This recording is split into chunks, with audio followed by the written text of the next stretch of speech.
Good morning, my friends.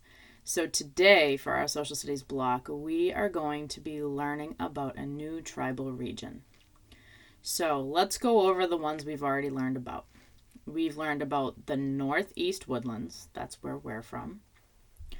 We have learned about the Southeast Woodlands. We have learned about the Great Plains, or the Midwest. We just wrapped up our unit on the Northwest Coast. So now we are going to begin studying the tribes of the Southwest Coast. So let me grab my globe. And we have North America, right? The continent of North America. So we have Canada and the United States and Mexico. So here's where we are about. We're going to travel all the way across and we're going to study this region. Okay? So that was on my globe.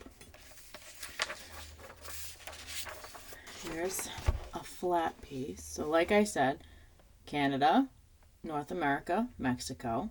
Here's where we are. And we're going all the way over here and we're studying this area. Okay, now if I show you on a United States map, all right, here's where we are. And these are the states and the tribal regions right along here. Okay, so one of the tribes that we are going to be studying is called the Navajo. So I'm going to read a little bit about the Navajo. And then I'm going to upload a book for you that you can color in if you want to, or you can just read it online. That's fine. It's a little bit of the same information I'm going to read you, but just so you have it where you are. So the Navajo. The Navajo tribe is one of the largest in the western United States. The Navajo lived in the canyons and mountains of Arizona, New Mexico, and Utah.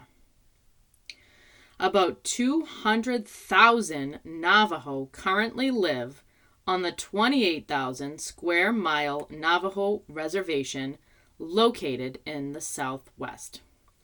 So remember that when we were talking about the other tribes in the other regions, that some Native Americans lived in streets and homes and cities like you and I, and other Native Americans would live on places called reservations. The Navajo people call themselves the Dene, which means people.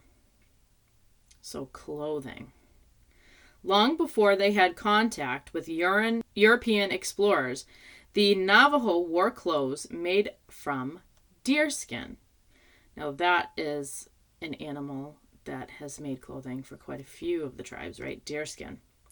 Men often wore breechcloths and leggings. So we've seen pictures of those because some of the tribes from the Great Plains and the Northwest Coast wore those, right?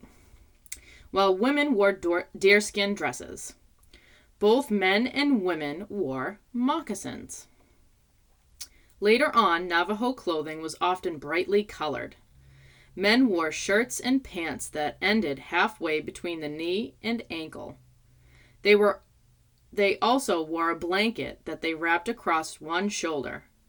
The Navajo highlighted their clothing with belts, bracelets, and necklaces made from silver and leather. As time went on, women wore dresses made from wool. These dresses were often made from two blankets sewn together at the shoulders. Women also wore cradle boards so they could carry their babies on their backs. So remember, in Kaya, Light on the Water kind of has a type of cradle board. It's called a tekas, right? So it's a cradle board where the babies go. Food. In spite of the hot, dry climate of the Southwest, the Navajo grew and harvested corn, potatoes, wheat, and fruit. However, sheep were the main source of food for the Navajo. The meat was added to soup or stew along with vegetables. Fry bread made from wheat they had grown usually accompanied the meal. So shelter, we're going to learn what type of homes the Navajo lived in. The Navajo built circular-shaped earth lodge houses that they called hogans, a Navajo word meaning house. A hogan had a frame of sticks and logs that were covered with mud. A hogan consisted of one giant room that measured about 20 to 30 feet across. There was a smoke hole in the center of the roof. We've noticed that with all the different types of homes, that there was always a hole in the roof. Now, why was there a hole in the roof? Let me think back. Well, if they had a fire in their home to keep it warm or to cook, the smoke definitely needed a place to escape. So they would put a hole in the top of their home. The entrance to each hogan always faced east so the Navajo could pay respect to the rising sun. Separate from the house was a veranda called a ramada. The Navajo built each ramada from 4 poles and a frame. The frame was then covered with bush to provide shade. In the summer, the Navajo often wandered with their sheep herds. When winter approached, they returned to their hogans to live. If a family member died, the hogan was abandoned and the family built a new one. So, family life. In the Navajo tribe, horses belonged to the men, while sheep and most of other possessions belonged to the women. Navajo women spun, dyed, and wove the sheep's wool into beautiful blankets, clothing, and rugs. They incorporated many intricate designs and patterns. Navajo women used cacti and other plants, shrubs, and trees to make dye for their wool. Weaving was done outdoors on large vertical looms. Navajo women passed along their skill, traditions, and tools to their daughters. In fact, all Navajo property was passed from mother to daughter. So I know you guys have heard that word loom. Some of you used to do those little rubber band bracelets and necklaces on a loom. Navajo men were responsible for hunting, silverwork, and many ceremonial activities. Navajo silversmiths often made brittle ornaments for their horses, as well as belts, bracelets, rings, water bottles, and boxes. Navajo men and women participated in dry painting. Dry painting was a type of sand painting used during a ceremony to help cure someone's illness.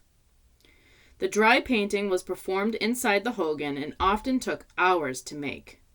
When the ceremony was over, the painting was destroyed because it had served its purpose. Navajo children were raised by grandparents, aunts, uncles, and older brothers and sisters.